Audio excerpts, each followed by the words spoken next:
was plus Dutch for cheers. Cool. So, hello everyone. Welcome to Beyond Binary Thinking. We are very lucky to be joined today by Graham Lynch. He's the founder of Communications Day, and he's written and edited various publications in the telecommunications sector. So, when I saw that Australia was having some issues, not only with their social media companies, but there was the interaction of traditional media and then the politics surrounding that, I thought there would be no greater guest to have on board. So, Graham, thank you very much for joining us today. I'm very pleased to be here and hope you're both well. Yeah, we are. Thank you. Yeah, we are. Thank you. Are you currently able to look at news on the Facebook news feed in Australia? No, we cannot, and at all. And I found a way to hack it. I found two ways to hack it. Actually, I found two ways to hack it, and they removed one of the ways after I posted about it. You could do a shortened URL. They prevented that. Now you can do a Twitter link if you can be bothered. So no, we cannot see news on Facebook in Australia. Our world has not ended. I hasten to add that the sun came up this morning and the birds were still tweeting during the day, so everything's all good here. You wouldn't have thought it if you'd have seen some of the panic that was going on. Yeah, I think it's an interesting one. My favorite is Peter Thiel's book. So early on, and Peter Thiel famously brought down Gawker. I don't know if you remember that story. Okay. So familiar with Peter Thiel, Marang? Yep. I think for the benefit of our viewers and listeners, you should retell the story, Chris. Yeah. So Peter Thiel, I think, had a few articles in Gawker, which was an early days tabloid gossip column, speculating about his homosexuality. He wasn't particularly happy with that. And then when he found that they'd written something about Hulk Hogan, his lawyers said this is the perfect case to sue them into oblivion, which is exactly what he did. Now, he wrote a few years ago in his book 0 to 1 that all of these tech giants will, when they're approaching investors, say that they are all things to all men. But when they approach the government, they say, oh, but we are just little. And that was Facebook's approach here. They were like, but we're just making recommendations for nice news articles that people may wish to read. And it's not part of our business model at all, even though it's called the newsfeed, literally. Yeah. No, you're absolutely right. I mean, when Tim Berners-Lee invented the concepts behind the World Wide Web, I don't think he envisaged that companies benefiting from that would have market capitalizations of $1 trillion, which of course changes the whole dynamic of everything, and particularly in terms of behavior, because that's a hell of a lot of market cap at a very, very peak share price you have to sustain, which encourages you to do all sorts of potentially bad things. And that's what we're seeing. I mean, exponential growth, right, is the name of the game. That's what the shareholders want. Yeah. So the principle that everything should link to everything for free on the net sort of perhaps ceases to apply when two companies control 81% of all the advertising revenues on the net, and then it's looked at in a different way, and that's exactly what's been happening. It's always been the necessary dance with the devil. I remember the Oatmeals cartoons showing that, it's a great way to get your fans engaged, and then you invite them in, and then at a certain point, Facebook's like, oh, you'd like to show that post to your fans? You'll have to now pay to play, right? Pay to boost correct. That actually, that's a very, very good example of how, in some respects, Facebook in particular have corrupted the original ideals of the web. Just build a community, and then we're going to charge you a ticket every time you want to talk to them. So, yeah, that's a great example. Yeah. So Google played it different. Google, like as they do with the EU when they're having big troubles, just go, okay, how many billion to settle this, and then we'll move on. Yeah, look, it's interesting. It might be a good idea if I take you through a little bit of history as to how this happened, because didn't just happen last week. This is a 3-year process that's led to this point. And of course, as both of you, I'm sure, are very, very familiar with how media cycles work and how the whole lot of the iceberg remains under the water quite often when these stories are told. It takes years for a story to become an overnight sensation, sure. Yeah, so we have a competition regulatory body in Australia called the Australian Competition and Consumer Commission. It's not really analogous to anything you have in Europe or indeed even in North America. It's an independent commission. The only control the government really has over it is to appoint its chairman once every 5 years. The current chairman was appointed by a former government that is no longer in government. So he's not a hack working for the prime minister. You know, he's not a lackey doing what he's told by a politician. He has his own mind. And about 3 years ago, they decided to do an inquiry into digital platforms. And they do inquiries into everything all the time: ports, trains, you know, even esoteric things like online mortgages and all sorts of things. So they look at everything all the time. So they decided to look at digital platforms. And what they found, and this is the specific finding that triggered this, was that in Australia, Facebook and Google get 81 cents out of every dollar spent on online advertising. And from a point of view of a competition regulator, they look at that and they think of one word: concentration. We've got to have a look at this a little bit closer. So kind of look, very long story short, they went through various inquiries and interim reports and submission processes and so on. And kind of very long story short, they basically got to the point where they looked at it as from a pure theoretical competition point of view, which is Google and Facebook are in a competition for digital advertising with newspapers, online radio stations, online TV, and so on and so on. But they also control the links, what they term news referral services, which is the argument here, the links that go to these platforms. So you're in competition, you're competing for dollars, but you also have a control over the traffic that goes to the websites of newspapers, radio stations, and so on and so on. So you have a control going one way, or what they call a kind of unequal market power is how they use it, compared to going the other way, where for all his power, Rupert Murdoch does not really control the traffic going to Google or Facebook. He has no influence over that. So they looked at it from a purely competition point of view. And they said, we see a problem here. Now, this has been misreported as Google and Facebook are going to start to have to pay for clicks. That's not actually what it is. What it is that, hey, Google, Facebook, we think you have an unreasonable degree of market power over your competitors in digital advertising. We also think that we've made an observation that those competitors do more for their society than you do. They employ journalists, they create content. They actually pay tax. They actually pay tax. Exactly. When you buy a Facebook ad in Australia, it gets billed in Ireland. When you buy a Google ad in Australia, it gets billed in Singapore. Okay. I have my bank calling me up all the time saying, why are you getting all these transactions from Ireland? I was like, take a look at who it is. So they said, well, okay, not only do you have an unreasonable degree of market power in digital advertising, but you're also eroding their ability to do public interest things. So what we think you should do is talk to each other in good faith about how you can help each other. And if you don't do that, we're going to put a law in that makes you talk to each other. And if you can't agree on something, we'll put an independent arbitrator in who will actually look at the flow of value both ways. This is what has really been not reported about this. The arbitrator has a specific bunch of things they're supposed to look at. And one of them is how much value goes both ways. Conceivably, it could end up with newspapers paying Facebook. Which Facebook tried to argue should happen, right? Interestingly. Indeed. But Facebook is acting as if they don't think that will happen because they don't seem to have any confidence that they would win or do well in an arbitration. They seem to think it's all stacked against them. So that's the sum of it. So what happened was that Google, which in Australia is about 3 or 4 times the size of Facebook.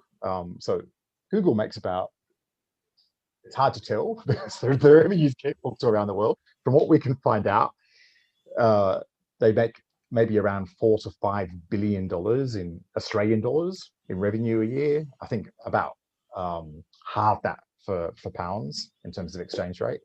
And Facebook is a bit smaller. They're about $1 billion to $2 billion in revenue, depending on how it's measured. So what happened was that Google was the one that got very, very bolshy a few weeks back when this law entered the parliament. And they said, we'll withdraw the search engine. And at the same time they did that, they went into negotiations with all the publishers, not just Rupert Murdoch, but all of them, and has now signed deals with pretty much all of them. Facebook hunt back, looking like they were just going to do whatever Google did. They saw that Google had signed all these deals. Saw that Google signed all these deals, and like, oh no, Google's gone and actually paid some money. This is not what we want. And so Facebook basically decided to go on strike and refused to. Now, what happened was they didn't actually have a list of publications they wanted to ban. They had an algorithm which basically said if it smells like news, it looks like news, it has some degree of currency, block it. So there goes things like domestic violence, advice pages, suicide prevention groups, charities for amputees, COVID-19 health information, even the weather forecast, because the weather forecast is news. It all got blocked. And look, Facebook had a humiliating public relations defeat in Australia. I know a heap of people in Australia who are active Facebook advertisers who have said, we're not going to advertise again. The very conspicuous one is the Australian government, which used to spend tens of millions of dollars advertising on Facebook about things like wear a mask when you're on public transport. And they said, no, you're not going to get any more of our money now. So no matter what happens, Facebook has taken a big hit here in terms of reputation. It was rated about 2 weeks ago, a survey company here called Roy Morgan did a survey of the most trusted and distrusted brands in Australia. And Facebook was one of the most distrusted, in company with Google and, ironically enough, Rupert Murdoch's News Corporation. So three of the major protagonists here are in the top 10 most hated companies in Australia. Yeah, so, and that's hilarious. When you're up against Rupert Murdoch and seen as the bad guy, that's impressive.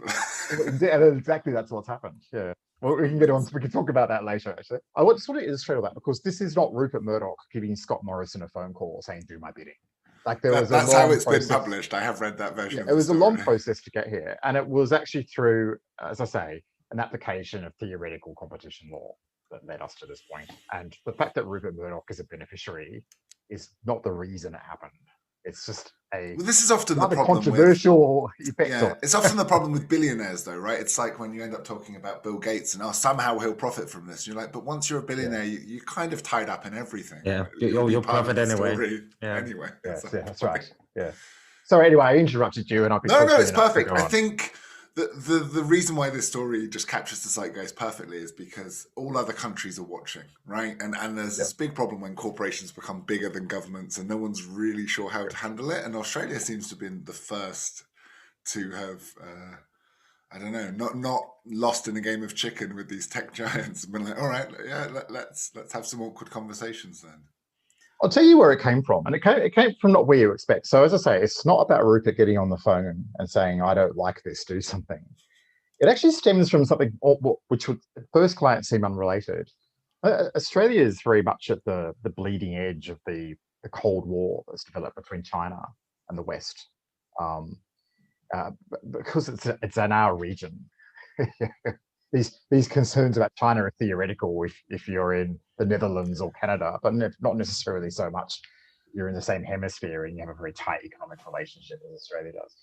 And a lot of these concerns came out of national security imperatives. So a couple of years ago, Australia brought in another controversial law that attracted a lot of attention at the time. And that was applying a requirement on people who run communication networks or make communication devices to provide a decryption ability to law enforcement authorities in Australia. So if they thought there was a Chinese spy or an international drug criminal or something, they could say, okay, that communication is encrypted end to end. We don't care how you do it, but we have reason to believe this person's done X, Y, Z. Can you decrypt this and show us? And a lot of people say it can't be done. It's impossible. It's impossible. The Australian government, maybe to their credit, just said, well, we used to be able to do it. And then you encrypted everything. And now we feel that puts our national security under threat. So you better figure out a way of doing it or we won't let you in. And funnily enough, one of the companies that was most resistant to this is Facebook. And the particular issue with Facebook in Australia is that with encrypted end-to-end communications, it's seen as being the messenger is seen as being a favored means of communication for people involved in the child sex pornography industry. And there was a particular issue with the Australian government thinking Facebook has a very bad attitude on this. And that's where it all started. And the animus between the Australian government and Google and Facebook got worse. It reached its peak when, you might recall, there was a massacre in a mosque in Wellington a while ago. The fellow live streamed it on Facebook. Facebook received scores and scores of contemporary reports from people saying, hey, you're live streaming a massacre, you should shut this down. They resisted it until, I think, 29 minutes in, when the Christchurch police finally said to them, and found a phone number, which isn't as easy as you think to get in touch with someone at Facebook. Found a phone number, is here, you're live streaming a massacre. Can you please shut this down? Oh, and by the way, the dude's going on to another mosque now, so you don't want to be doing the second chapter. And when that happened, a lot of the political, and I'm talking bipartisan, government and opposition in both New Zealand and Australia was so anti-Facebook. It's unbelievable. They really do think Facebook is up there with Al-Qaeda and ISIS and QAnon as threats to the body politic. They really do see. So we said this on our chat. That's how we got to this. That's how we got to this. We were saying this on a chat with our social media expert a few episodes back, and it's weird that if you play a song with copyright, that gets pulled down immediately because there's an algorithm for that, whereas an ISIS beheading is often up for days. Yeah. And look, Facebook... Very good point. And yeah, you're absolutely right. And I see some unbelievable stuff on Facebook and not just Facebook, Twitter as well. And it's amazing how quickly they can move when they want to. And of course they don't, because the most provocative stuff gets the engagement, which is what creates the dollars. And it's their business model to do this stuff. Move fast and break things. About it. Yeah, their motto is move fast and break things. And unfortunately, the things they've broken are journalism. So if you compare it to journalism, is it a problem that these big tech companies are relying on an algorithm to curate their content, right? Because if you look at previous journalism, this is peer reviewed in a kind of a way, like a newspaper writes one newspaper day. A lot of people can read this one newspaper day. They can check its contents. A media channel having just one or two TV channels, we can actually watch this content. One person can watch all this content and judge on its value.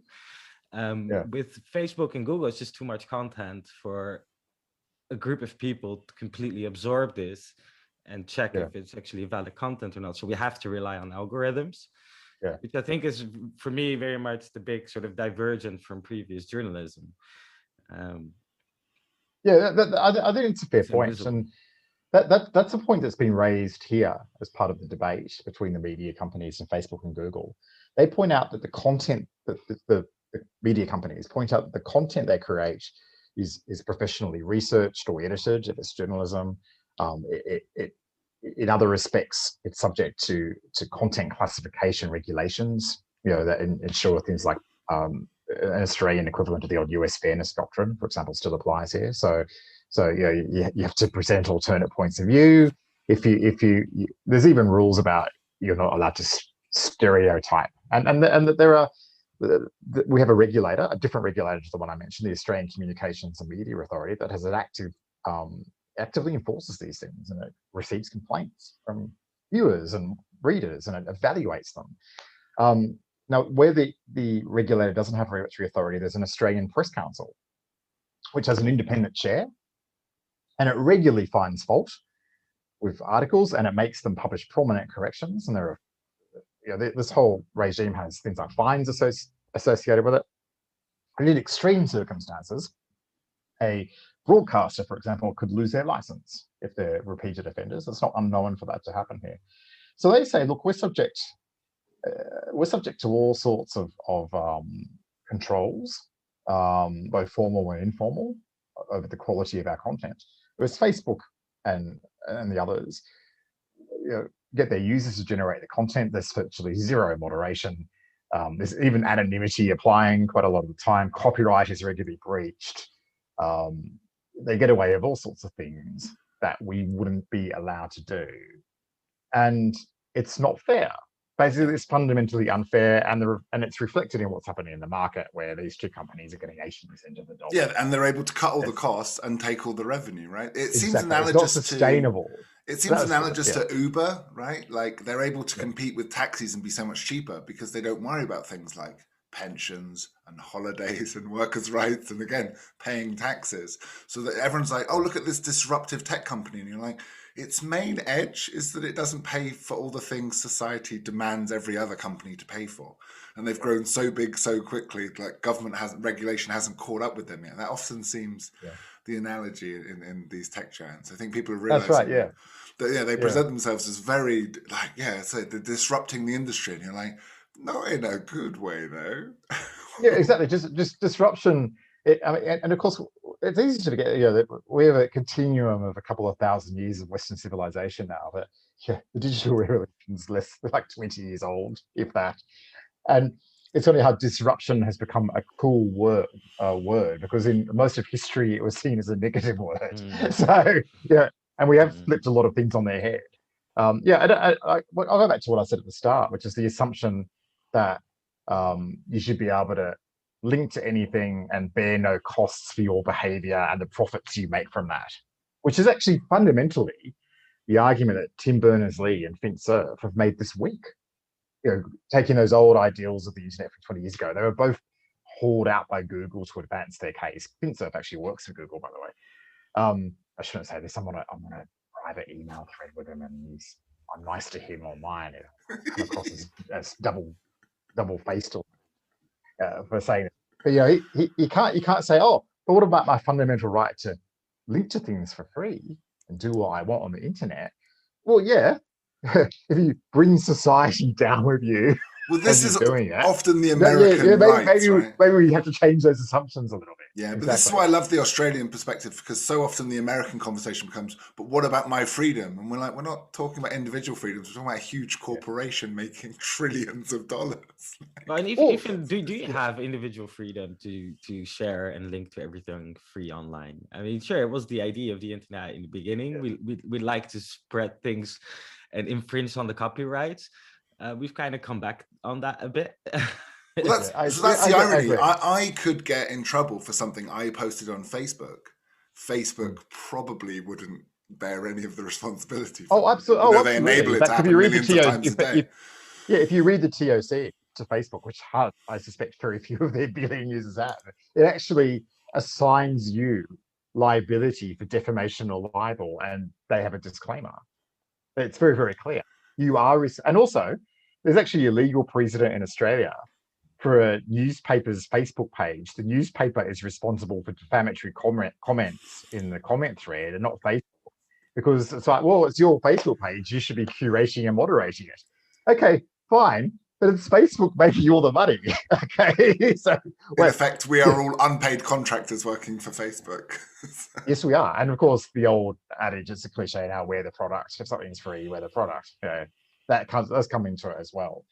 I mean, that's another, maybe a story for another day. But in Australia, we're also developing a new law for what's called a consumer data right, where your data belongs to you and not to Facebook. And I tell you what, if Facebook's upset now, wait until one of the other laws that have been developed here hit them. So, I think one's the killer. The financial part seems to me to be the easiest to solve. It's just like you're saying, EU's sort of heading that direction as well. Individuals become their own right holder to their own content. I think if the internet eventually maybe decides to go towards a decentralized route, and your data can be called upon from, maybe it's an API connection from anywhere, but it's still stored centrally, your data, and we can trace it back to you. We can probably trace back the financial reward system as well to where the original content came from. But still, you have the issue of what Facebook did is it gave everyone an amplifier, right? It gave everyone a microphone. Yes. And then it's we're responsible for the microphone, but not for the person talking into the microphone. And this is also what made it hard for journalism, right? Because now suddenly we're not getting our news from just a handful of picked journalists who we have oversight on. Now we have 7 billion people that are their own journalists shouting information on the internet. But that's not going to go away, I think. And so how is Facebook ever going to become responsible for all those millions of users? Well, I think there's two answers to that. One's sort of the practical and one's the theoretical, or one's the moral, might be a better way of putting it. The practical one is that we've already in the last 72 hours heard that Canada is a great fan of what Australia's done with the media bargaining code and wants to lift it lock, stock, and barrel and implement it in Canada. France has made moves in similar directions. But the Canadian, I don't know his exact title, I'm assuming media broadcasting minister, made a comment that I saw, I found very interesting about 48 hours before this podcast was recorded, saying that he understood there were 30 countries around the world looking to emulate Australia, and we're actually at the point of white papers or draft legislation, like not just maybe doing it, but are doing it. Now, so that's the first answer. Like, how do you change behavior? Well, if a lot of countries combine resources and share notes, and I know for a fact the ACCC here has been in very tight contact with equivalent regulators in Europe, North America, and developed Asia. They're all comparing notes on this, and they're going to suffer from a pincer movement. Absolutely, that's going to happen. So that's the kind of practical. Business that is not regulated enough. I think that's quite. So that's definitely happening. Yeah. But the other side of it, the moral side or the theoretical side, is quite simply like it's if you have a moderation task, the entity that has the resources should be the one to do it. That's sort of the way the world works, right? If I have a large family gathering, the family patriarch who makes all the money pays for the food. That's how it works in civilized, polite society, right? That's how it even works in developing societies. Poor people have patrons who look after their interests. That's sort of how the way the world works. And if you're profiting off the system, then it's your responsibility. Exactly. So that's the moral imperative. Facebook and Google and the other FANG companies, if you want to call them that, because Netflix, there's a debate over in the Netflix corner about what they're doing in content as well. If they're collecting all the bucks, well, then there are responsibilities, moral responsibilities that come about to keep systems going. And I think that will come more and more into play. It's a term I don't like, social license, because I don't think people who use it understand what it means. But there's a reputational thing here at risk for Google and Facebook. And one of the things about blocking all these news feeds in Australia the other day, a lot of these people are Facebook advertisers. They're customers of Facebook. They spend a lot of money with Facebook. Facebook did not apologize for what they did until a journalist managed to find a Singaporean executive on the phone and asked him the question, do you apologize to Australians? And given the convenient choice of saying yes or nothing, he said yes, but it didn't feel heartfelt, and he didn't proactively go out to say apologize. So they've actually pissed off, and Google as well on that, paying customers, and can't even be bothered to apologize. So it's actually not just the way they're behaving in a kind of mechanized general way. They actually sort of fail customer service and marketing 101. It shows you how they see the world, because there are very few other corporations that are so pathological that they would inconvenience their major customers and not say a nice word to them the next day. Yeah. Yeah. So that's the extraordinary thing about them, and we've seen there's a particular kind of modality of behavior and morality at work with these companies that maybe isn't the norm. I see more and more though they're left with often only bad choices. So the big example, I advertise, tens of thousands of pounds a month now, right? And I was choosing between Google and Facebook as platforms because that was giving me the best bang for my buck. Sure. And for me, the big one was, Facebook was dragging its feet with the UN investigation into how it was involved with genocides and plural now, because you had both the Rohingya in Myanmar and then also Ethiopia. Yeah. And the data that up until a month before they were still selling to advertisers, when the investigation, right, from the UN asked for that same data, they were like, oh no, we have to protect that data. And I'm like, you were selling it a month ago. What are you talking about? It's actually a very good point. Yeah, it's a very good point. They've moved fast and broken so many things. They kind of only have bad choices now from a PR perspective. And it seems almost like the writing's on the wall. If you look at Do you remember the book that the neocons followed, which said you have to capture the Middle East? And sometimes there is this sort of like book written 20 years before the thing. It's just the template that these people are following, and it really gives you an insight. And there's a similar thing going here. Peter Thiel's book, I can't recommend it enough, literally says, if they'd have hired a bunch of lawyers at PayPal, they would have said, don't do it. It breaks this law, this law, this law, this law. So what they decided to do is borrow as much money as possible to get as quick as possible and make it as complex and hard to decipher as possible that governments didn't have time to regulate. And by the time they did, they were making billions in profit. So then they could afford the lawyers to fight it. And it's Facebook model is exactly the same. Like they just want to move so fast in so many territories and break so many things that now they're finally going to be held accountable. And some people are like, oh, but governments have been so slow to react. We're like, but they didn't have a choice. This thing was so new, right? Like, how is the average 70-year-old senator going to catch up with this and understand it and get ahead of it when it's moving and growing? Like, it's actually funny you say that, because it's only really in recent years that social media has been influential in election results. And obviously, and the US has it, yes, it is a great example. But politicians now have to understand social media because it totally impacts on their ability to keep their jobs. And I think that's only a really a past 4 or 5 year thing. And definitely it can be said that Australia is a country I know best, but the last Australian election was incredibly influenced by social media. The important thing to take out of that is that none of them like it. I think that's the thing. Politicians don't like other institutions having power over them.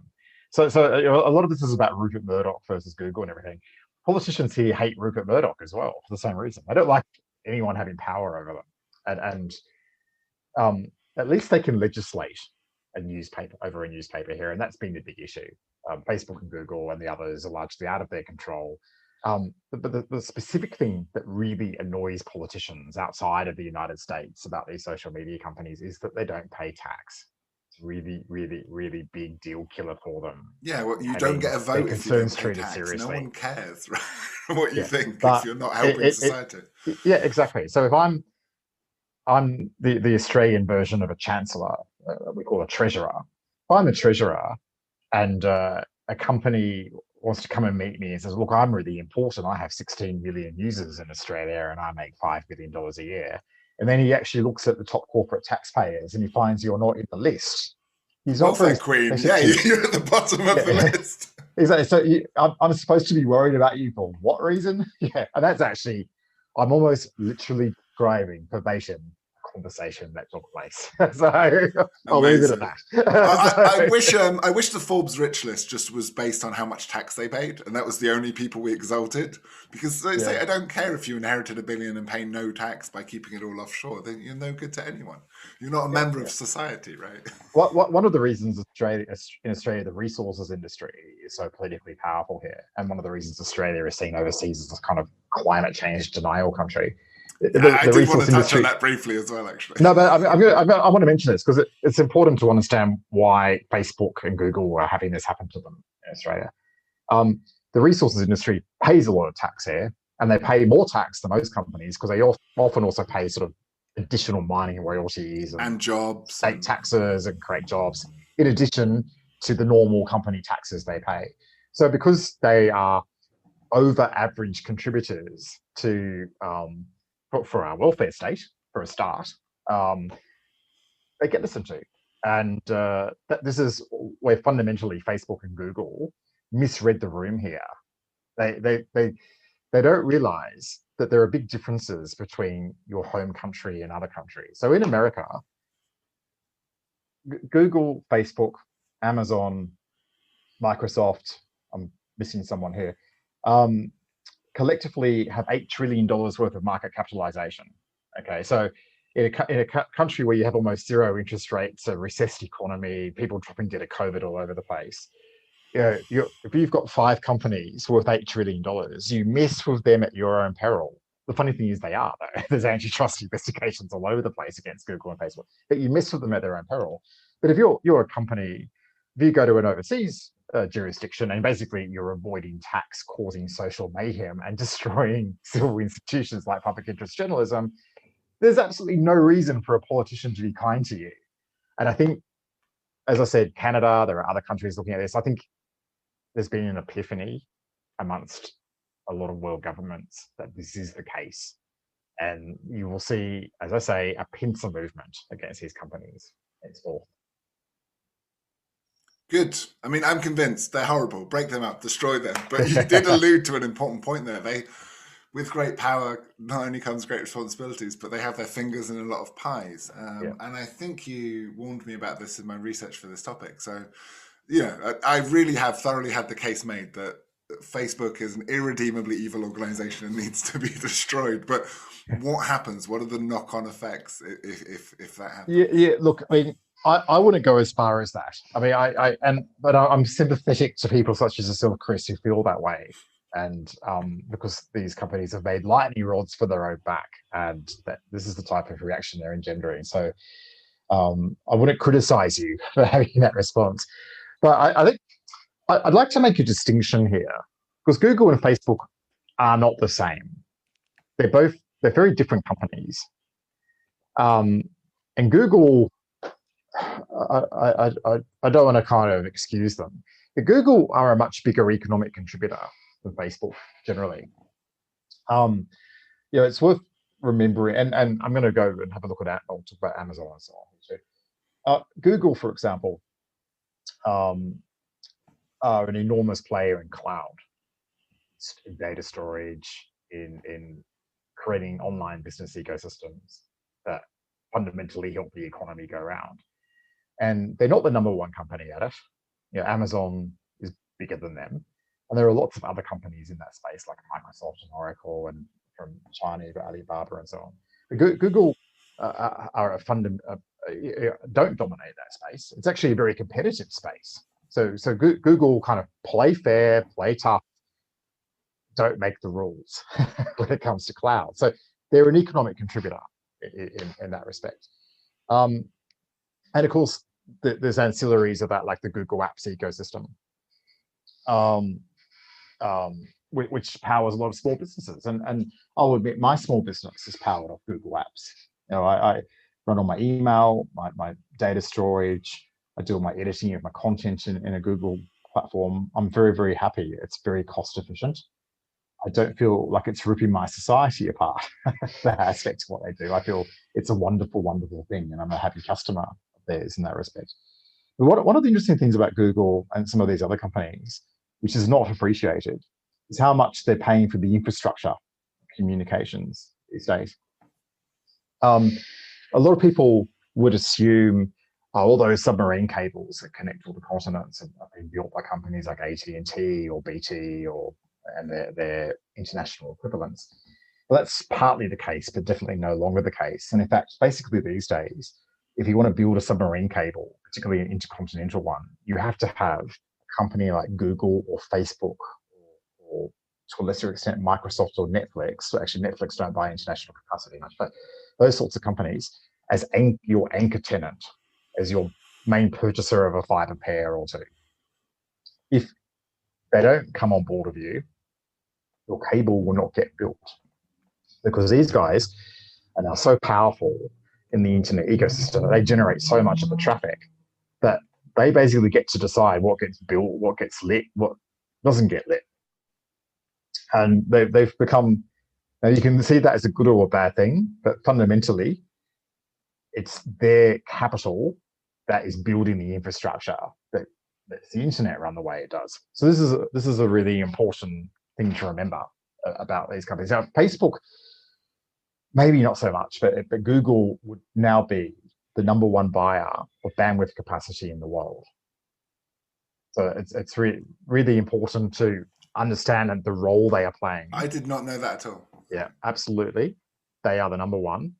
And then if you look at who are the others in that top 10 list, it's not telcos, it is tech companies. It's Amazon is a really big player. Yeah, AWS is another one. And then you've got the big Chinese companies like Tencent and so on are also enormous buyers of capacity. So there's a couple of telcos that play in that space, but only the really mega ones, the AT&T, NTT of Japan, are the only ones that, in their own right, coordinate enough demand that they have requirements for terabits.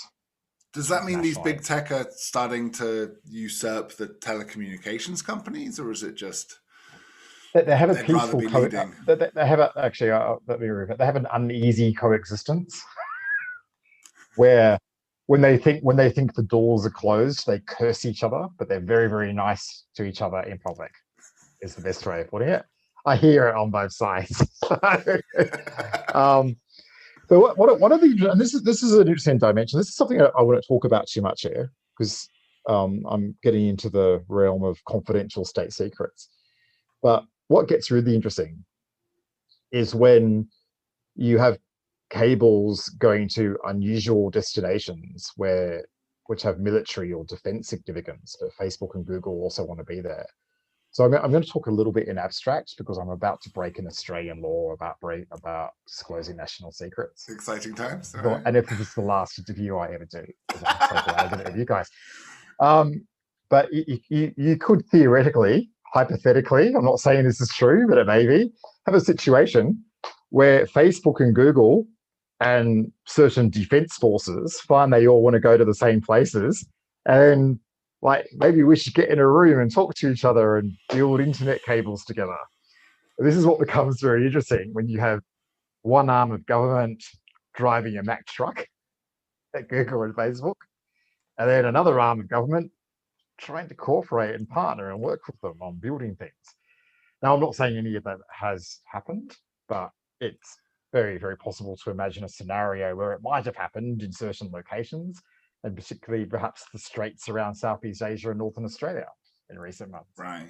And Edward Snowden made clear how complicit government was with a lot of things, and partly how Facebook have been given a free pass to get away with so many things was maybe because they'd cozied up to the military industrial complex at the right time, right?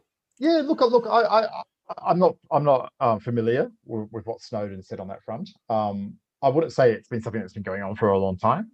I'd say it's a more recent thing.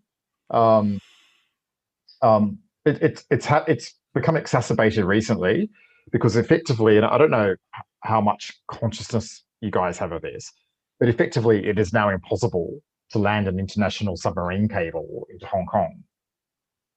Like, you can't get the insurance.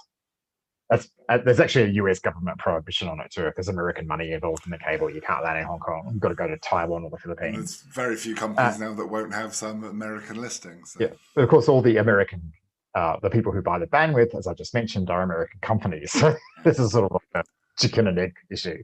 But you can't land in Hong Kong. Now, there's another issue. You can't land in Singapore. It's a separate, very, very different issue. What it is that Singapore is a tiny little dot surrounded by the waters of Indonesia and Malaysia.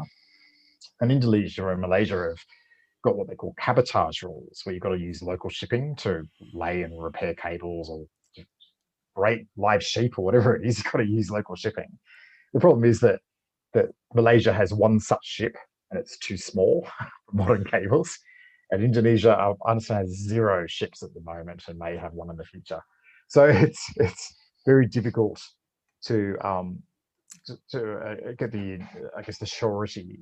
Lay the infrastructure that Singapore would want with the infrastructure that Malaysia has. So cables going to Singapore. So the funny thing about this is that Singapore and Hong Kong are where the telcos hub out of, right? That's their domain.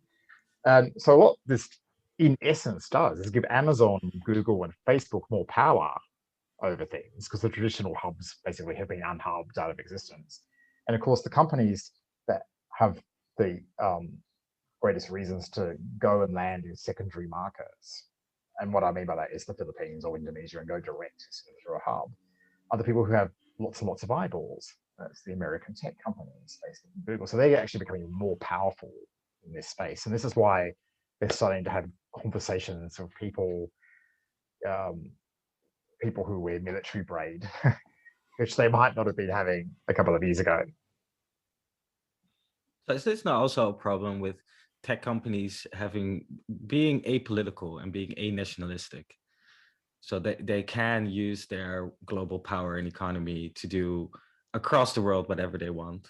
Countries still looking in their sort of more narrow political nationalistic views, and unable to cooperate on the same level? Yeah, it's a good point. I mean, when you operate globally, you kind of don't really come from anywhere, do you? Yeah, and it's actually it's quite a good observation, because Google and Facebook actually, in a way, aren't American companies anymore. The bulk of their employees are not Americans. I mean, and Google in particular has a lot of employees in this part of the world. And some of the things they do, like Google Maps, for example, was actually developed from their Australian R&D unit. So they don't think like they're an American champion. That's absolutely true. The problem with that though, and this is not me theorizing. This is an observation based on talking to people who work in these companies and deal with these companies at a high level. The observation is that they actually are rather contemptuous of the idea that there's 189 countries in the world who will have regulatory and legal concerns that are legitimate and valid. Yeah. Because when you're worth $1 trillion or more, you are actually a top 20 economy in the world. Yeah. And I think bigger than some of the countries you're having to deal with. And I can imagine for a Google engineer being like, sorry, we have to wait for Malaysian Parliament to vote on what? Well, it's actually really funny you say that, because that's actually one of the examples I had in mind, where you've got people who, there's a specific person, if you're watching this, I'm about to talk about you, and I apologize in advance because you're going to be offended. But I know he reads Comms Day, so let's see. If you're a guy who's employed by Google in Singapore as a submarine cable engineer, that's actually your qualification. And suddenly you're sent in to boss the Prime Minister of Malaysia around about his silly rule that's hurting your plan for a new cable. And that conversation happened. How do you think that goes down? Yeah, it goes down very, very, very badly. And these people who work for the OTT companies are so out of their depth in their stuff, but they think they're a player. It's like, yeah, I know better than the Prime Minister of Malaysia. They would, to a man and woman, think that. And it's an issue. It absolutely is an issue. You've got two different worlds colliding. At the moment, the law still applies though. so that's the interesting thing. And I think Facebook and Google in particular are about to have a collision in a big way with that reality. And if they handle it badly, they have a lot to lose, because that big share market value that I talked about, the $1 trillion value, is based entirely on sentiment. The GDP of Malaysia is not. It's based on palm oil and the real things they build and dig out of the ground. But that big share value in America is based on a perception that the value will be created from the unfettered right to do whatever you want around the world. And that's why the premium accrues to that stock. Right. And because that, after all, what is a share price but an expectation of future earnings? Yeah. So the fact that these guys have gone up 60% in market value in the last 18 months or so shows that investors in that company really do believe they have unfettered blue sky horizons to do whatever they want around the world. That's about to have a massive collision with reality, because, okay, I'll just use Australia as an example. If we don't get them with the news bargaining code, there's another law under development that you're not reading about over there. Our regulator here has done a big deep dive into the ad tech market, and they found that the ad tech market is rigged by Google. There's a Google presence at either end of the buyer and seller. It's like putting your man at the end of a blackjack table, trying to control the outcome. And that's what I mean, these things are slow, but that particular study is at its early stages. But that's what they're going to find, that Google has incredible dominance to create the rules of a market it's a player in. Mm-hmm. And when that manifests, and if that's legislated, that actually really is the death blow to Google. The power that creates their value is actually really based on that ad tech ecosystem. And if that gets dissembled, they've got a very, very big issue. So what Google has to do from now on is start to read the room. and sue for peace, head off these laws, approach regulators proactively and say, we see we've been naughty boys and we deserve a little bit of a spanking. Sorry. Let's negotiate what we can do here. It could be a code of practice. It could be industry codes. It doesn't have to be law. And there are ways that Google can, if it plays its cards right and admits the problem, it might have a seat at the table if it's quick enough. Yeah. Exactly. Escape the punitive effects of draconian legislation, which probably in many cases will overreach too far in the other direction. And I've said before, there is always a concern with draconian legislation that the big companies can afford compliance. It stops small startups from being able to. So it has to be handled very carefully, right? Can I just make a point there? About the framing of what's just happened in Australia as lots of free money for Rupert Murdoch. And it's actually very far from the truth. Amongst the companies that have negotiated financial settlements with Google are the Australian edition of The Guardian, a company called Private Media, which publishes a green left publication called Crikey, the second biggest newspaper publisher and biggest TV broadcaster in Australia, which is called Nine Newspapers. Seven West Media, which controls all the TV and publishing industry in the western half of Australia. And another company called Australian Community Newspapers, which publishes all the daily newspapers in regional Australia. Now, none of those operations have anything to do with Murdoch. And they're all egging this on. And they've all reached settlements with Google in the past few days. They're all benefiting from it. The end result of this is that the jobs of journalists in non-Murdoch outfits have been guaranteed, and perhaps there'll even be more of them. That's actually the end result of this, that the non-Murdoch part of our publishing industry has been incredibly strengthened as a result of this. I want to get that message out because too much of the focus is on Murdoch. Yeah, and Google and Facebook are using this to frame this as illegitimate.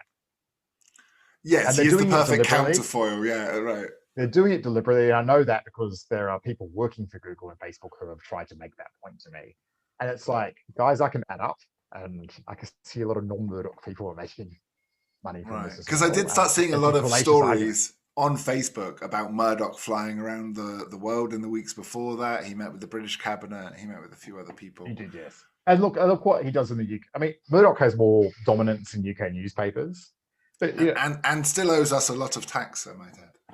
Yeah, but in Australia, he owns newspapers in the 4 or 5 biggest cities. I'm not saying he's not influential. He is, but he by no means has the only voice in this. That's just a point I want to impress. I mean, he is a terrible, terrible person, right? I mean, we touched on it earlier. Is all the misinformation about climate change that his publications as well as others have pushed out. I'll give you. One of the things I like about your podcast, guys, is that it's a longer format, so it allows us luxury to digress a little bit. Yes, I have my own podcast, and forget it. I run my own podcast. I'm only allowed to speak for a minute at a time on it. So, you have the floor. Yeah. Okay. One of the reasons Murdoch is centre right, and there's actually a specific reason he headed that way, and when I was a young journalist in Australia, I had a kind of middle-aged mentors who told me all the stories about this, who'd worked for Murdoch in the 60s and the 70s. And my own father worked for a competitor of Rupert Murdoch called Frank Packer, who owned one of the major newspapers in Sydney in the 1960s. And it was his last job before he passed away. The point I want to make is that this might shock people, but back in the 60s, Murdoch was left-wing. His newspapers were left-wing compared to the others, because the existing newspapers, like the one my father worked for, the Daily Telegraph, owned by Packer, and a whole other bunch of newspapers here owned by Fairfax, Sydney Morning Herald and the Melbourne Age and the Canberra Times and so on. They were very right-wing, in an old-fashioned, conservative, we love the Queen of England, and that kind, not new right type, like everything's a plot and the world's run by paedophiles. It wasn't that kind of stuff. It was old-fashioned 1960s conservatism, the Beatles, passing fad, that kind of stuff, right? So that kind of conservatism. So Murdoch pitched himself to a little bit of the left of that. And in fact, one of the funny things about Murdoch Well, so he was, for example, in Australia, we're still a constitutional monarchy, and the Queen of the UK is our Queen as well. Murdoch was a Republican. His newspapers were arguing to get rid of the Queen back in the 60s. He was resolutely anti-establishment. You're not earning him any more love from me, by the way, Graham. and in those days, we had a very protected economy. We had a very protected economy, a lot of tariffs on imports and so on. And in those days, and this might be hard to believe, in those days, getting rid of tariffs was a left-wing thing because it was seen as opening your society and your economy up to the world, right? So kind of having the safe little protected economy was a right-wing belief, and that a lot of that came from the political power of farmers and so on. So Murdoch was on the left. So what changed? What changed was that he bought a lot of the newspapers he was competing against, which were right-wing. Don't change what's not broken. That was one thing. The second thing is, and like the UK, we have a very strong public broadcasting sector here, the Australian Broadcasting Corporation, which particularly in a country like Australia that's so big, it's very important outside of the big cities where there isn't much of a market for commercial media. So public broadcasting is really important here. And we also have a second public broadcaster called the Special Broadcasting Corporation, which targets content at non-Anglo-Saxon, non-Anglo-Celtic immigrants. So it does a lot of foreign language programming. It's effectively a multicultural broadcaster. So what happened was, as the 70s and the 80s progressed, Murdoch kind of looked at this marketplace and he saw that the public broadcasters actually were better at doing left-wing or centre-left or centre opinion and content than he was. So he tacked hard right, simply because that was the market available to him. The public broadcasters were never going to seriously hire a Rush Limbaugh type of person, right? Yeah. So that's why he went to the right.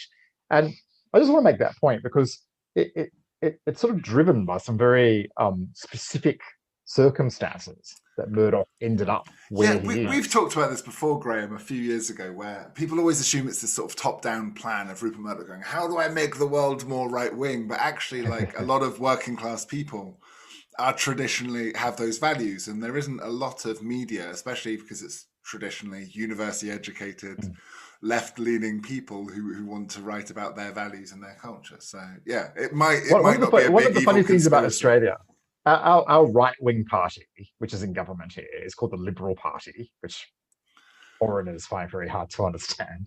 But it's kind of a little bit like the Tories, the modern Tories in the UK.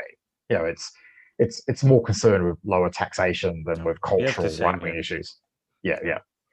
And the Labour Party here, the name actually tells you they're the party of organised labour. They've been influenced a little bit by the new left recently, the academic, intellectual, sort of civil service type left, but not overly. And one of the funny things about Australia is that our left-wing newspapers and left-wing press are, and I actually have the demographics and the circulation figures to back me up on this. Our left-wing newspapers and broadcasters are consumed almost entirely in the parts of Australia that vote Conservative. And our right-wing newspapers and content are consumed almost totally in the places that vote for the Labour Party. So what happened, the government here, the Liberal Party, the Conservatives, describe the ABC, the public broadcaster, as our enemy talking to our friends, is how they describe. So we have sort of weird mishmashes here. And I'm not sure how much that's the case in the UK or in Europe, but it's definitely a thing here. And it's a little bit like with The Sun in the UK. They've actually done studies on this. They found that even though The Sun is resolutely pro-Tory, even at its zenith of promoting Tory politics, 40% of their readers still vote Labour. Well, but that's why it's often perceived in the UK as Rupert Murdoch trying to influence our politics by buying up all our newspapers, right? Yeah, sure. But isn't it crazy as well that we're having a discussion about Rupert Murdoch, left or right, but we can identify what Rupert Murdoch is and what his policy of his newspapers is. Can anyone here tell me if Facebook is left or right, if Google is left or right? Similar to what we just outlined with Rupert Murdoch, I think they will blow with the wind, whichever's most profitable for them at any given moment. I think that's definitely the case, Chris, for Twitter. You could see them blowing with the wind in the last election. Yeah, at the 13th hour, right? After but horse had bolted, they finally had an opinion on Trump. Yeah. No, but my point specific. I mean, the obvious one, it was blocking the link to the article about Hunter Biden, which, considering all the stuff they do allow, was very, very much an exception to the laissez-faire attitude they show to under-credentialed news. We're not 100% sure about the sources on that one, so we're going to block it. Of course, it's 2 weeks out from an election, and they really, really wanted to be sweet. Because actually, funnily enough, even though it's Trump who had all the tirades against social media, if you actually look at the Congress and also the state legislatures and who's been mumbling or muttering the most about antitrust against some of these companies, it tends to be Democrats. So who don't care about things like high share prices and share bubbles. They'll happily prick a share bubble for the amusement of it. There's definitely to answer your question, they're not identifiably left or right wing, although they do have that kind of Californian tech libertarianism thing happening, which manifests itself in things like, I don't like paying tax. I don't want regulations.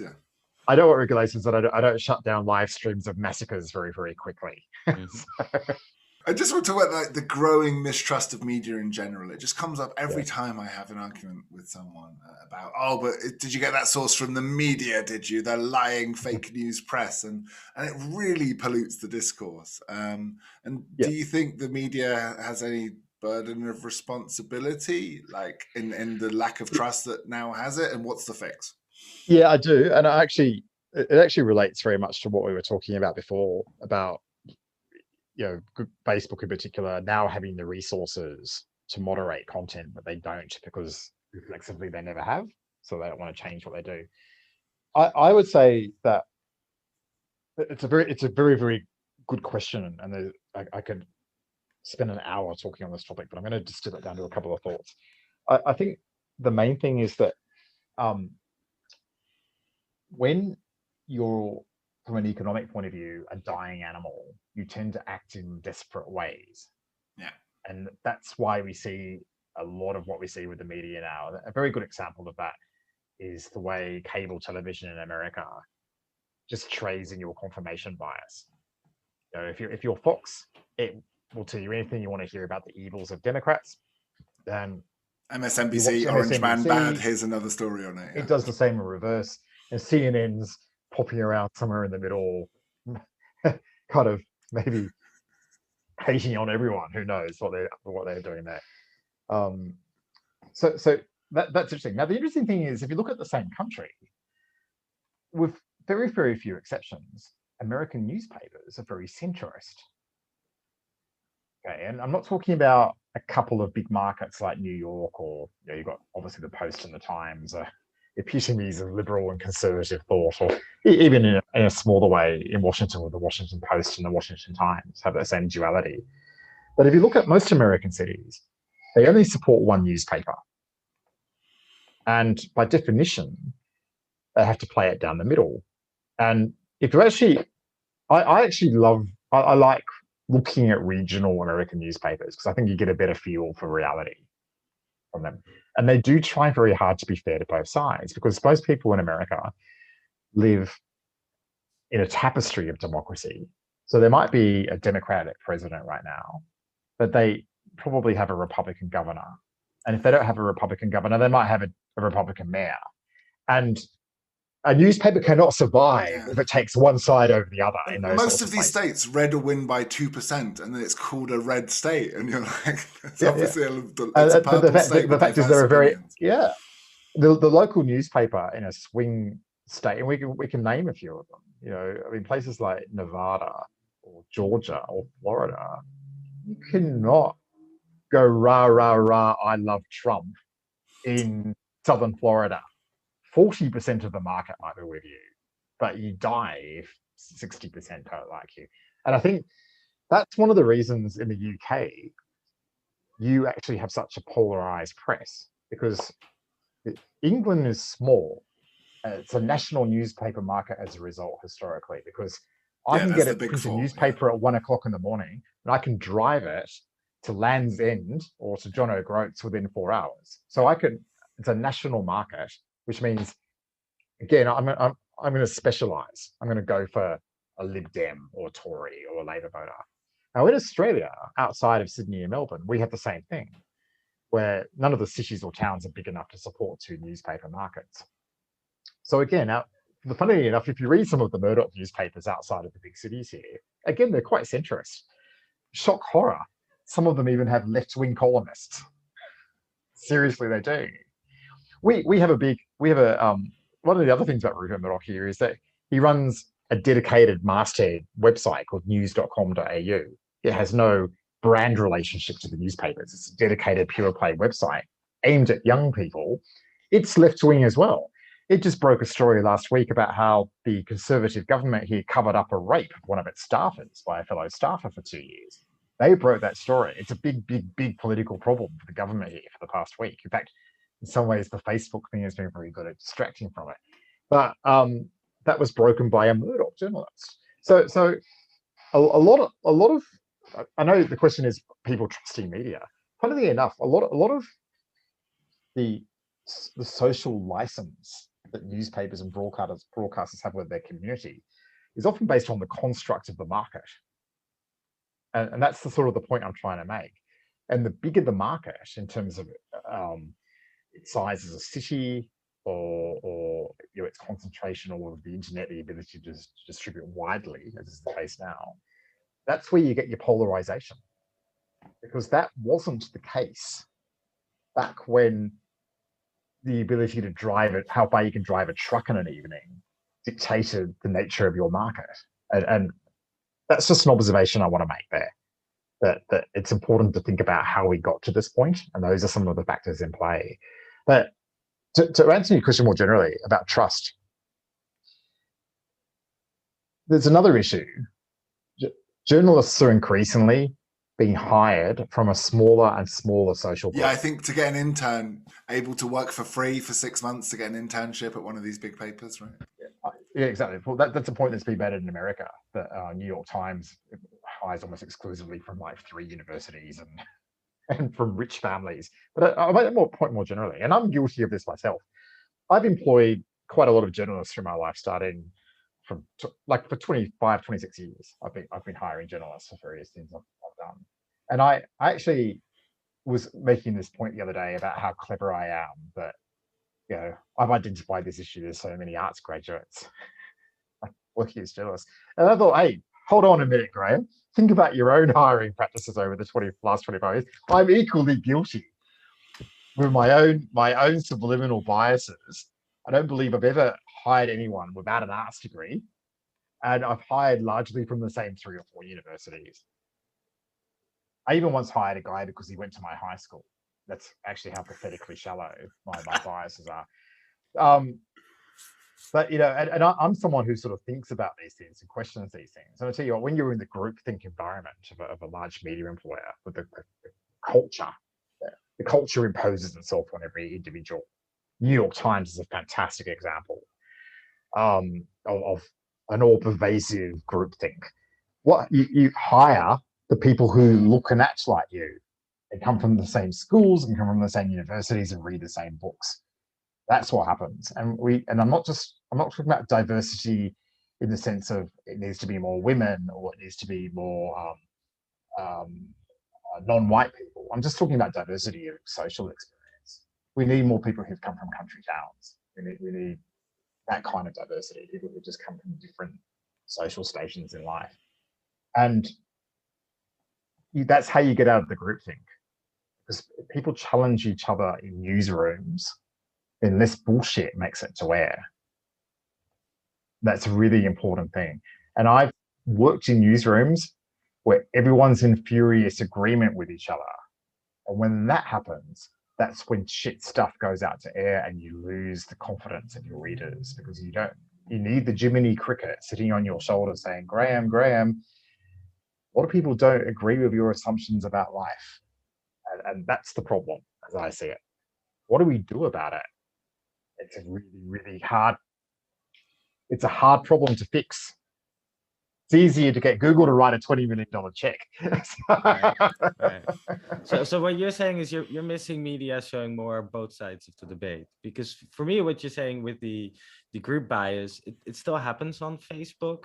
Like I'd rather believe what my friend says in 3 sentences than I believe what an article says.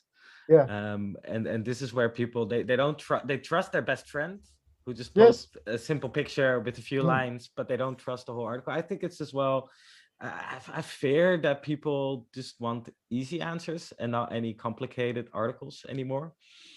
I mean, it's much easier to spread virally and to meme one picture than it is to actually dive deeply into a subject and get to the bottom of it. Everyone needs one contrarian in their social circle. That's my solution. Unfortunately, I seem to have collated them all together. Just have all the contrarians arguing but actually, with one another. if I could just say this, what you guys are doing here with this actual podcast is actually part of the solution to this. Yeah, because you're setting the whole concept of beyond binary thinking. You're saying we actually want to reframe the way a debate is conducted. Not even a debate, it has to be deep dive enough to open up the conversation. You've got a format allowing it, which is fantastic as well. Obviously one of the problems of the constraints of commercial broadcasting in particular is that it has to get every news story into a 45-second grab. Right. Yeah. Well, it's a problem with Twitter. Right. Even more extreme, and there's no room for nuance or whatever. Well, we have alternatives, right? I mean, there's podcast. One that I always like to mention is an outlet called The Journalist. It came from the Netherlands, now it's international, and their slogan is we don't do the news of the day, so we do slow news. We do news. I've heard about that. That's a really interesting idea. We've researched it, and it's open. It's community based as well. People give feedback, and they curate the content together. We have Bellingcat. We have so many websites nowadays that do actual quality journalism. They're not reliant either on the traditional spaces in which they need to do it, right? In order to distribute a newspaper costs a lot of money. In order to have a channel on a television costs quite a lot of capital to even get that one started, right? Yes. So, and the internet did give a lot of democratization, a lot of freedom to it. Unfortunately, in the channels which distribute this, like a Facebook, like a Google, we're not necessarily seeing the large crowds come together on these better platforms necessarily.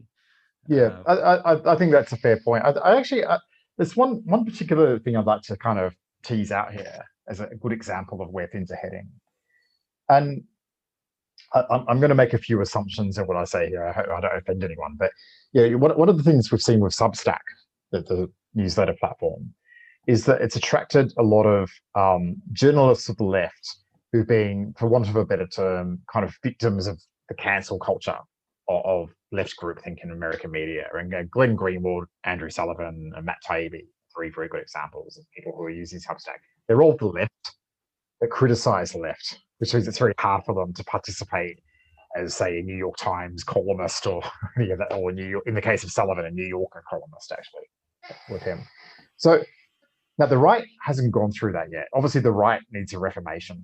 The right-wing journalists at Fox News or whatever, not many people have dissented from that yet to sort of create a kind of sensible contrarian stream of right commentary.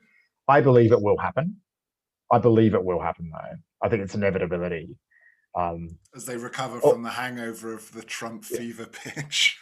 Look, religions usually have reformations, and that's all I need to say about what just happened with Trump. Yeah, sure. It's a religion that will have a reformation. Okay, so American conservatism will revamp. There's always been a very large intellectual, philosophical component to American conservatism, expressed often through particularly a lot of periodicals and so on, and the William Buckley's, the American Prospect, all that kind of area of stuff.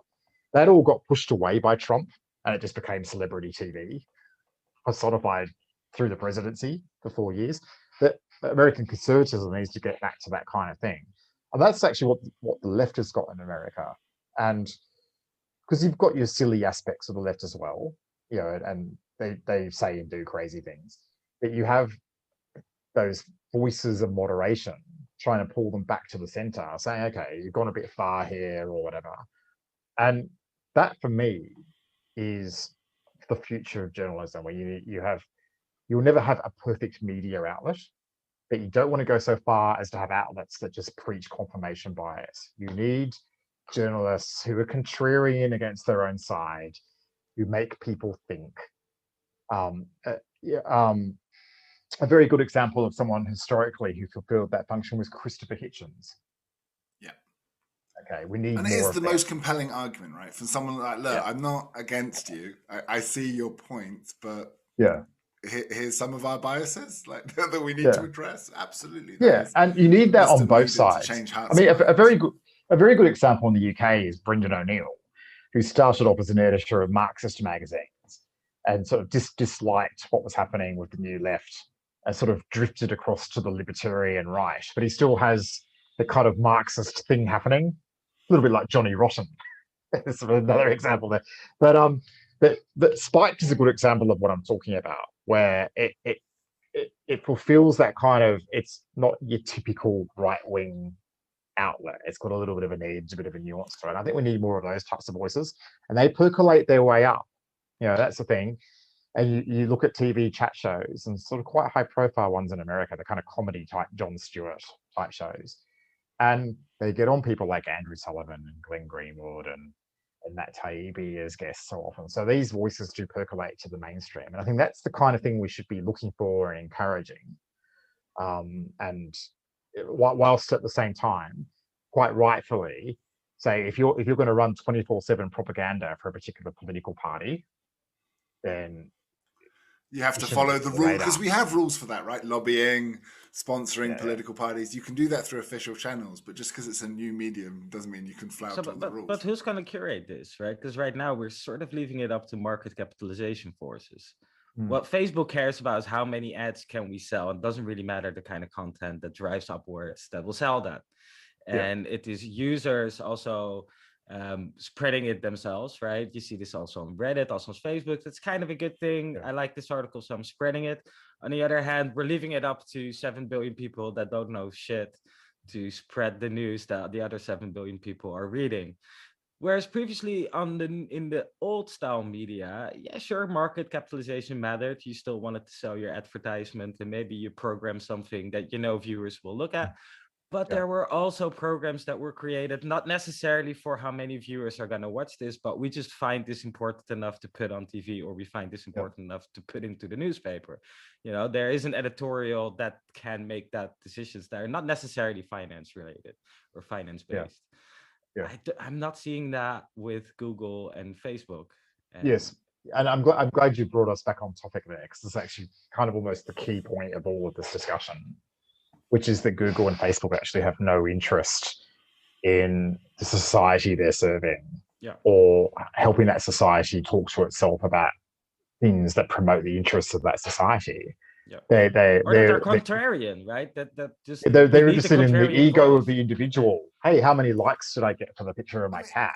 They reward that kind of stuff. So little point of nuance. Google's model is about building a network of trusted sources. Facebook model is, it's the guy at the bar who wants you to just talk to him for another hour. It just wants your attention as much as possible. So there's a little bit of a split there. Google. What does that make TikTok then? Sorry, wrong question.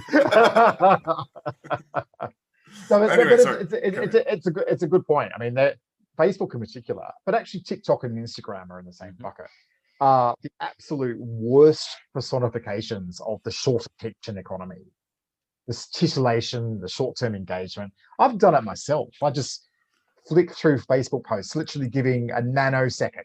It's fast food media to individual bits of content. And it is addictive.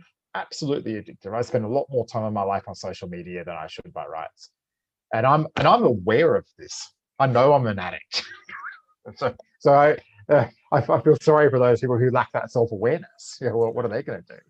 Right. But we haven't actually talked about this at all. But there's a similar phenomenon I see with the rise of video on demand and Netflix and Amazon Prime and all these platforms, and one of the things we're seeing is that they are consuming incredible amounts of attention, 4 or 5 hours a day, enormous things. Now, I'm not saying that the way people watched TV in the past was somehow glorious or life affirming or character building.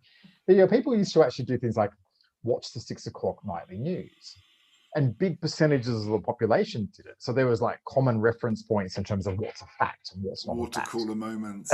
And those TV news like ABC, CBS in America and our equivalents in Australia pitched at the mainstream.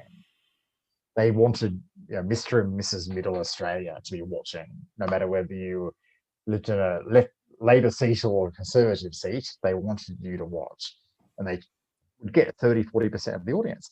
Now we're all watching B-grade straight to DVD movies on Netflix every night. I think in some ways that's almost worse than Facebook and Twitter. At least on Facebook and Twitter, the news gets discussed sometimes. But I would love to see data on this. The data is probably too soon because a lot of this is the last 18 months, 36 months that new on demand's taken off so much. But I would love to see data on what we spend our attention on now. And I tell you what, I suspect B-grade American movies are at the center of their cultural influence as I speak, because there are hundreds and hundreds of millions of people watching one somewhere in the world tonight in a way they weren't before. And I would like to see more discussion on what that means as well. Like you have the dangers of political polarization. What happens when everyone totally disengages from it and spends all their time in not even in movie land, but in bad might miss the arguments, right? When people actually had an opinion on things. I know.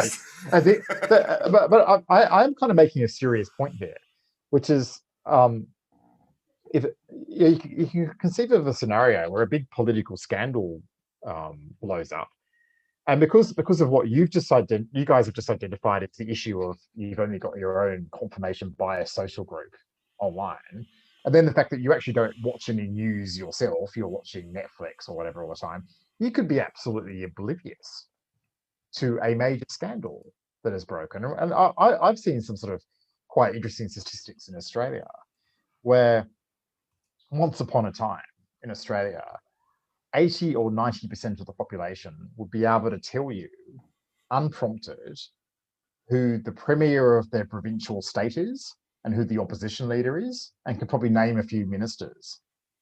But I've seen findings in recent times where that unprompted recall rate has dropped from 80 or 90% to 10 or 20%. So we have compulsory voting in Australia at national level and at state level. We have 6 states and 2 territories in Australia. So you have a level of government that controls things like transport, health, education at state level. You actually have a scenario where it's quite probable that people are going in to compulsorily vote at these state elections and they don't even know the name of the leader. Just the majority of them don't know them. That's, to me, scary. So I think there's an overall issue with all of these things that are happening, which the technology is enabling. And it's not just about the discourse on social media, it's a broader issue as well. That's slightly depressing, but very interesting point to end on, Graham. Hey, I know we're nearly running out of time. I haven't even started yet. I'm getting. I know we have to do another episode. We haven't even talked about the time on straight. Thank you so much. Is there anything you'd like to promote or shout out? Oh no, I mean, I'm reveling in my relative anonymity here, to be more candid than I might be. But if you're interested in anything I've had to say, I run a subscription publication, and unless you work in the Australian telecom industry, you're going to think I'm far too expensive. So I'm sort of not worth following for people. But I just want to point out one thing. There's a book I wrote in the year 2001 about the .com crash, which was published in America, called Bandwidth Bubble Bust. You could probably still get it secondhand from disreputable Canadian paperback sellers. One thing I want to say was that I actually find what's happening now kind of uncannily similar to what I wrote about 20 years ago. And we have a major tech bubble right now. We've touched on some of this today. Some of that tech bubble is caused by the assumptions that these big tech companies have unfettered rights around the world and will never be regulated. But we know that's not the case, as we talked about today. The bubble's going to get pricked. And you only have to look at Bitcoin. I mean, Bitcoin itself, I think, $1 trillion value in the world, which is about just a little bit less than Spain's economy, GDP. That's Bitcoin. Uses about the same electricity, yeah, the power required for Bitcoin mining is equivalent to the annual output of the power grid of Argentina, right? What is Bitcoin? What is it? Is it like a commodity like iron ore, coal, or something? Like, is it something with a tangible industrial output? No, it's not. It's maths. it is not a cryptocurrency, but a cryptoid currency, in my view. And it's another manifestation of this giant bubble that we're in. And the tech sector, the valuations placed on it, the way it conducts itself as businesses, it's just now way out of whack of reality. Yeah, it's untethered from reality. It's in a reality distortion field. Sure. And this, I kind of wrote a book about this 20 years ago. And back then, at least it was old-fashioned crime. World Common Enron just got there through accounting fraud. Okay. Good old-fashioned. Okay, good old-fashioned bubble based on accounting fraud. Good luck explaining the crimes being committed now. It takes 4 pages just to explain the levels of complexity. You can't attribute the success of Bitcoin to accounting fraud. It is absolutely a religion, a blind faith. It's a pyramid scheme writ large. The people who started off with it make the most money. But their point isn't most of the stock market that at this point, and they're not wrong. Clearly, with tech stocks, absolutely. Yeah. And we're about to head for a big four, and I might be smiling on the outside, but I'm not on the inside, because I actually am desperately worried about what this means for people, because around the world, we have zero interest rates, or next to nothing interest rates, very low bond rates. People aren't getting decent returns off basic retirement savings and so on. As a result, you've got all this speculative stuff happening in the stock market. As a cause and effect, and it always is. So a lot of free money floating around. America increased its money supply by 40% last year. That's all money, free money sloshing around. And there's very few levers for government to pull on anymore, right? There's absolutely. No more They've actually fired the last shot, and that actually was it. Increased the money supply. So they fired the last shot. So we've got this. Then we've got COVID. Let's not deny it. COVID is Spanish flu and World War I all combined. That's the economic effect. It's analogous to what happened 100 years ago. So we've had COVID, but that's obviously just absolutely destroyed some sectors of the economy. So right now we're in the roaring 20s heading into the Great Depression, right? Or something like that. 1919, we're about there. But yeah, there is a risk of it. There is a risk of a depression. It won't feel like the last one, because our standards of living are much higher. And so there's more of a cushion for a lot of people. But in some parts of the world, that's not the case. And there are many people in many countries whose families are going to come out of poverty in the last generation or less. And they're going to slide back into poverty. And I really fear for them. And it's a very, very depressing scenario. I also think the other thing that we really have to worry about is the very tight just-in-time supply chains that the tech economy relies on. We've seen that with microprocessors. I mean, right now there's a shortage of graphics cards in the world. There's a shortage of cable modems for HFC broadband networks in the world. It's just be 6 months. Come back in 6 months, we might have some for you then. And if we have any issue in the Taiwan Straits, well, Taiwan accounts for 65% of microprocessor production in the world. And if there's any disruption to that supply chain, that will also trigger a worldwide economic crisis. So we are actually there's a lot, I come from a country that has a lot of bushfires. And we have bushfires typically when we've let the forests grow for 10 years and all the dead leaves come down and it creates this bed of fuel, right? And all it takes is a lightning strike or an arsonist, and there's 8 or 9 years of eucalyptus leaves full of oil, and they just go up and the whole country goes up in flames. That's what it feels like to me right now with the tech economy. And the bad behavior of Google and Facebook is just one of the bad things happening out there. And I'm very, very worried about what's going to happen. And I wish there were more people in positions of influence and power who are worried about it as well. On that cheery note. Wow. But we all know that governments are famously slow when it comes to technology and technological integrations, right? It's absolutely. That's the case here in the Netherlands, at least. Like we just know the government is many years behind. They can't even make a secure website. But the scary thing is, as Graham alluded to, by the time they catch up, all they'll do, and the only lever they'll pull is like, okay, let's prick this bubble then. Well, this is the mixed feelings I have about what's happening in Australia right now. Are we having our Franz Ferdinand moment? That's actually Graham, what worries me. We have to get you on for another episode. That was brilliant. There's far too much to unpack there. I really appreciate it. Thank you. It was wonderful to have the chat. As I say, I think your format's terrific for being able to explore these types of issues. And I really do think that what you're doing is part of the solution.